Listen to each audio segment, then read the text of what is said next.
Децата ни се во фокусот и тоа со директорката на СОС Детското село Јулијана Гапо. Добро утро и добре ни дојдовте. Добро утро, благодарам на поканата. Кажа и колишката Ѓорѓиевска од Куманово, 1 јуни е значаен ден кој е поврзан секако со децата во глобални рамки, но значаен и за СОС Детското село, имајќи предвид колку животи сте променили, на колку деца сте им донеле радост. Ајде така и никако да го започнеме разговорот. Што вели она официјална статистика која има СОС Детското село? Колку деца низ години во поминале низ детското село? Па вака, во 2002 година примено е првото дете, згрижено е првото дете и потоа набрзо се згрижени неговите тројца браќа и најстарата сестра.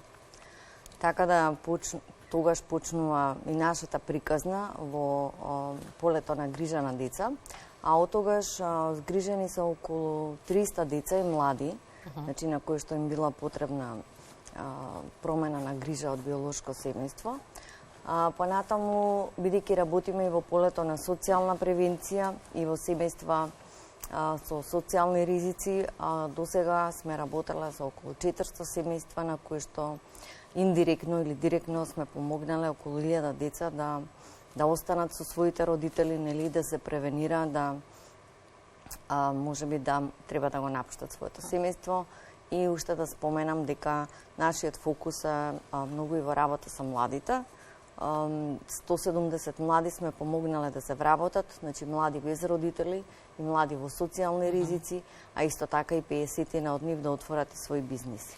Или ако сумираме 20 години работа во полето на грижа на деца без родители, социјална превенција, каде поддржувате семејства во социјални ризици, она што го споменавте вие, работа со млади и полесна интеграција во општеството, процесот на деинституционализација донесе многу промени. Прво, се затворија големите групни домови како 11 октомври, 25 мај, и тука се отвори простор за центрите за поддршка на згрижувачките семејства, чија, меѓу другото, цел е тоа, да поттикнува да се зголеми бројот на згрижувачки семејства. Тоа ќе биде една од темите на кои што ќе го ставиме фокусот на ридниве минути, но она кога веќе сме кај статистиката, она што ме интересира колку згрижувачки семејства има во моментов во нашава земја и колку деца се згрижени од друга страна.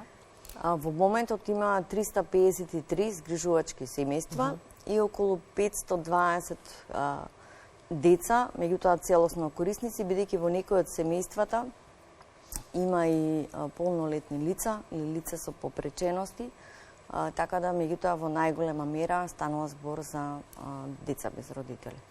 И сите светски трендови и анализи, кога станува збор за социјалната заштита, зборуваат за тоа дека најдобра грижа за децата се форми кои овозможуваат семејна средина. Споменав, на тоа го ставате и вие фокусот во СОС Детското село и кампањата на која што од денеска некако амбициозно работите. Какви активности се предвидени во рамки на истата? Како што споменавте, по затварањето на институциите, имаше потреба да се создадат услови за нови форми за згрижување. Најдобрата форма е формата која што е блиска до семејството, семејната средина и така натаму. И за таа цел, всушност, од денес, официјално од 1 јуни, денот на згрижувачите, започнува кампањата Подај рака, промени живот и стани згрижувач, преку која сакаме да подигнеме свеста кај граѓаните, да ги запознаеме повеќе околу згрижувањето, да овозможиме полесен пристап до информации во однос на тоа што значи да се биде згрижувач, кои се критериумите, кои се условите и така натаму. И воопшто, во целата јавност, да го приближиме згрижувањето како една многу одговорна работа и нешто што е доделено од страна на државата кон лицата кои што згрижуваат деца. И па ајде тие информации да ги почнеме во Македонија наутро. Што значи да се биде згрижувач, односно кои се обврските кои ги има едно згрижувачко семејство, од друга страна кои се правата кои поттикнуваат од себе ово. И бенефитот за детето. Да. Па обврските кои што ги има еден згрижувач во голема мера се како што ги има еден родител. Нели, тој треба да обезбеди дом, љубов, грижа за едно дете првенствено, меѓутоа тука конкретно се подразбира и да се обезбеди храна, образование, здравствена заштита и така натаму. Иако во делот на некои критериуми, формални и неформални, првенствено би споменала дека треба да се има љубов, емпатија, лицето да биде и сензибилизирано за минатото на детето, од каде доаѓа, може би ништо поминало, нели може ни споминало ни со одредени трауми и така натаму. Тоа е пред се, а понатаму согласно законските критериуми треба да е полнолетно лице од 18 до 62 години, најмалку да има завршено основно образование, да не биде сторител на кривично дело, да нема одземено или ограничено родителското право исто така, и да има одредени материјални услови за домување, каде што би можело да го згрижи тоа дете и на крајот да помине и обука за згрижувач. Добиваат ли некаква поддршка згрижувачките семејства од државата, од СОС детското село? Како тоа функционира? Досега добивале згрижувачите поддршка, меѓутоа сега со отварањето на центрите за поддршка на згрижувачки семејства, кој што е една новина во нашата држава. Прво се отворија првите 2 државни центри во 21-ва, а сега на почетокот на оваа година СОС детско село се стекна со таа лиценца и доврва да отвори центар за поддршка на згрижувачки семејства, за да токму тоа го насочи всушност поголемиот фокус и даде поголема поддршка кон постоечките згрижувачи, но исто така да го промовира згрижувањето во јавноста, да ги информира граѓаните со цел нели што повеќе граѓани да се заинтересираат и да бидат згрижувачи. Она што тие го добиваат од страна на државата и на СОС детско село, значи комбинирано, е тоа што добиваат надоместок за згрижување, за самиот згрижувач. Исто така се доделува и надоместок за трошоци за живот за самото дете или лице кое што е згрижено. Понатаму исто така се предвидува доколку лице кое што 15 години згрижува деца во своето семејство, понатаму може да оствори право и на трајна доместок, односно пензија, доколку по некоја друга основа, да речеме, не му следува. И секако стручна помош и поддршка. А по повод, сакам да споменам, на денот на згрижувањето денес, ќе добијат и по еден символичен подарок, еве како овој тука. Да, тој што го носите вие, да. Да, како една благодарност за тоа што вршат таква одговорна работа и сакам да се заблагодарам и на компанијата ЗИА која што ги овозможи овие подароци ланчиња за згрижувачите. Бенефитот за децата и формирањето на нивната личност, предпоставувам, не треба да го дискутираме. Сигурна сум дека постојат бројни примери на деца кои низ годиниве биле во згрижувачки семејства, се формирале како добри, здрави личности, кои имаат своји семејства и кои што се интегрирани во општеството.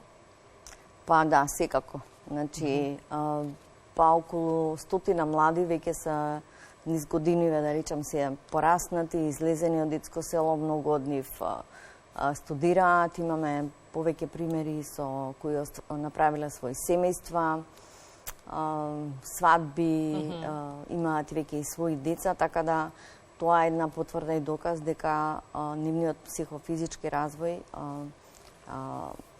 е многу подобар во семејна средина. Има ли пример од овие 100 деца кои што ги споминавте, да некој од нив стане згрижувач?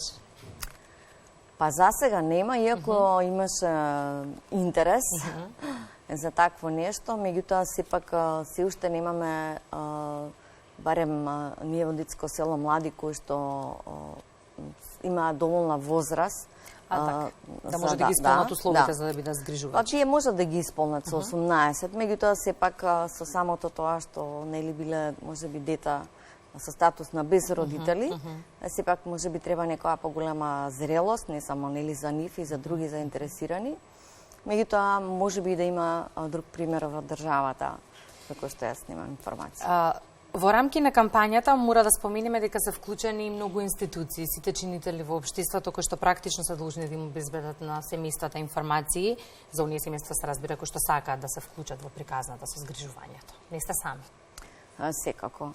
Значи, згрижувањето е област која што всушност е во ингеренција на државата. Затоа е со детско село и во партнерство со Министерството за труд и социјална политика, центрите за поддршка на згрижувачки семејства, значи 11 октомври Скопје сега тоа центар за поддршка на згрижувачки семејства, центарот од Битола и СОС детско село, понатаму и центрите за социјална работа, општините и Црвениот крст, значи сите заедно се обединивме со цел да ја реализираме оваа кампања за поддршка на згрижувачки семејства, која што ќе започне денес во главниот град на централниот плоштад од 18:30 часот, а до крајот на годината планираме да направиме настани со цел да ги информираме граѓаните во 25 градови вкупно во државата. И од она што можев да го видам, имајќи ја предвид агендата и како сте распоредени, го имаме Скопје денес, Валандово на 3 на плоштадот, Гевгелија, Младинскиот театар на 7 јуни, Велес 14 јуни, ова е добродојдена информација за сите оние кои што сакаат да се информираат. Штип, плоштадот Слобода на 21 јуни, Битола 24 јуни, плоштадот Магнолија, Кавадарци на плоштадот 28 јуни, Струмица 1 јули, на плоштадот Гоце Делчев и Неготино на 7 јули на плоштадот. Се надевам дека ќе биде голем бројот на оние кои што ќе дојдат да добијат информација, се надевам ќе биде голем бројот на оние кои што ќе се вклучат во приказната, имајќи предвид дека никогаш треба да погледнеме малку надвор од онаа граница која што ние сме си ја замислиле на комфортна зона, па да дадеме можност некој друг да се вклучи во приказната и да изгради успешна семејна приказна. Па ние се надеваме дека многу граѓани можеби после кампањата со повеќе информации ќе донесат одлука да го отворат својот дом.